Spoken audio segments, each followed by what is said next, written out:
Case narrow margin దాకా వచ్చి DMK లేదు ఇంకో 4-5 అవసరం పడుద్ది లేదా 10 అవసరం పడుతుంది అన్నప్పుడు ఓ మెట్టు దిగే అవకాశం ఉందా డిఎంకే? డెఫినెట్గా దిగాల్సిందే కదా, వాళ్ళకి ఆప్షన్ లేదు. దీంట్లో వాసుదేవన్ గారు ఓట్లు ఎవరు తీసుకొస్తారని చాలా ఇంపార్టెంట్. బీహార్లో జరిగింది అదే కదా. బీహార్లో కాంగ్రెస్ 65 సీట్లు అడిగారు, కానీ తేజస్వి యాదవ్కి కాంగ్రెస్ పరిస్థితి తెలుసు. ఆన్ దర్ ఓన్ కాంగ్రెస్ ఒక్క సీటు కూడా గెలవలేరు అని చాలా క్లియర్గా తెలుసు ఆయన. దానికి ఆయన అన్నారు లేదు మేము 35 ఇస్తామన్నారు. తర్వాత బార్గెన్ చేసి ఎక్కడ 40-45 దాకా వచ్చారు. తర్వాత 65, ఎందుకంటే కొంతమంది నామినేషన్ వేయలేదు, కొంతమంది వేసినారు, నామినేషన్ రిజెక్ట్ అయిపోయింది. అంతా జరిగిన తర్వాత 55 అంతా పోటీ చేసి లాస్ట్లో 6 సీట్లు వచ్చినాయి వాళ్ళు.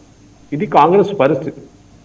How much of percentage of votes can you bring to the table అంటాం ఇంగ్లీష్లో. అంటే మీరు ఎంత పర్సంటేజ్ ఓట్లు తీసుకొస్తారు, ఇదే జరుగుతుంది. ఇప్పుడు తమిళనాడులో కాంగ్రెస్ ఒక టైంలో, ఒక హయాంలో కే కామరాజ్ లాంటి, కరుప్పయ్య మూపనార్ లాంటి చాలా పెద్ద పెద్ద నేతలు ఉన్న పార్టీ ఇవాళ ఒక సైడ్ లైన్స్కి వెళ్ళిపోయారు కంప్లీట్. 2%, 3%, 4% ఓట్లు కూడా తీసుకురాలే పరిస్థితికి వచ్చేసారు కాంగ్రెస్. అది డిఎంకే కానీ ఏఐడిఎంకే కానీ ఆడుకున్న గేమ్ ఎప్పటి నుంచో.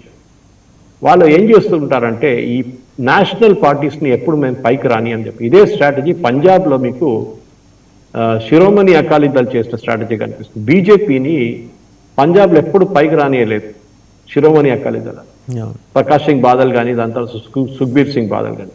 ఇన్ఫ్యాక్ట్ శిరోమణి అకాలీదళ్ బీజేపీది అన్నిటికంటే పాత అలయన్స్ పార్ట్నర్. 1984 నుంచి తోడున్నారు బీజేపీతో. ఈ ఫార్మర్స్ అజిటేషన్ నడిచేదాకా తోడున్నారు. అప్పుడే వాళ్ళు బ్రేకప్ జరిగింది అక్కడ.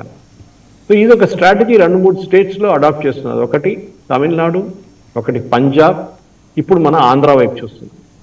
ఆంధ్రాలో కూడా బీజేపీని చంద్రబాబు నాయుడు కానీ ఎవరైనా కానీ పైకి రానియారు. ఆన్ దేర్ ఓన్ బీజేపీకి లీడర్ లేరు ఆంధ్రాలో. వాళ్ళు మిగతా పార్టీ నుంచి వచ్చిన వాళ్ళే ఒకప్పుడు లీడర్స్గా ఉన్నారు.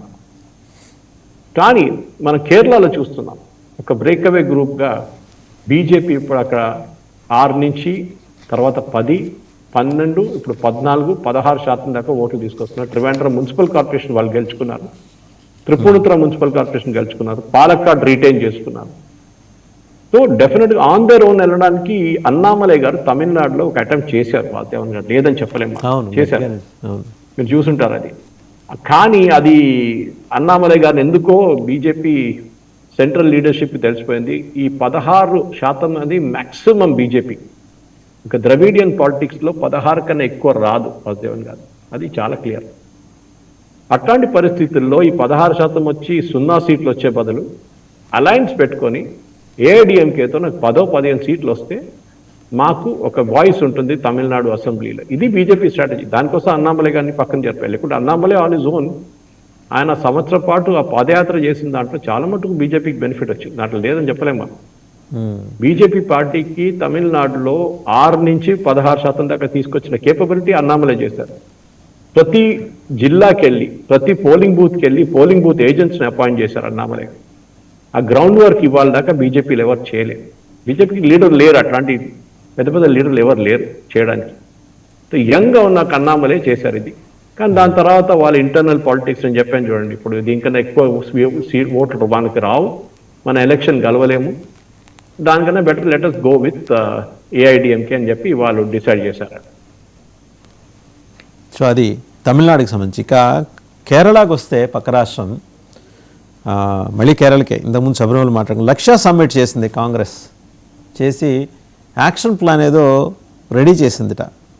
వీళ్ళకి అంటే యాక్షన్లో లేని వాళ్ళు కూడా ప్లాన్ చేస్తారా? కాంగ్రెస్ ఉందా కేరళలో? ఉంది డెఫినెట్గా. ఇప్పుడు ఈ లోకల్ బాడీ ఎలక్షన్లో చాలా బాగా పర్ఫామ్ చేశారు కాంగ్రెస్ అనే కాదు, అక్కడ యూడిఎఫ్, ఎల్డిఎఫ్ అంటారు. అదే కూటమిగా ఉంటాయి. ఇండియన్ యూనియన్ ముస్లిం లీగ్, దాని తర్వాత చిన్న చిన్న పార్టీలు ఉన్నాయి అక్కడ. అదే టైంలో ఎల్డిఎఫ్ వైపు మనం చూస్తుంది. ఎల్డిఎఫ్లో సిపిఎం, సిపిఐ, దాని తర్వాత ఫార్వర్డ్ బ్లాక్, చిన్న చిన్న పార్టీలు ఉంటాయి. దీంట్లో కాంగ్రెస్కి మెయిన్గా సదర్న్ కేరళలో వాళ్ళకి పట్టుంది.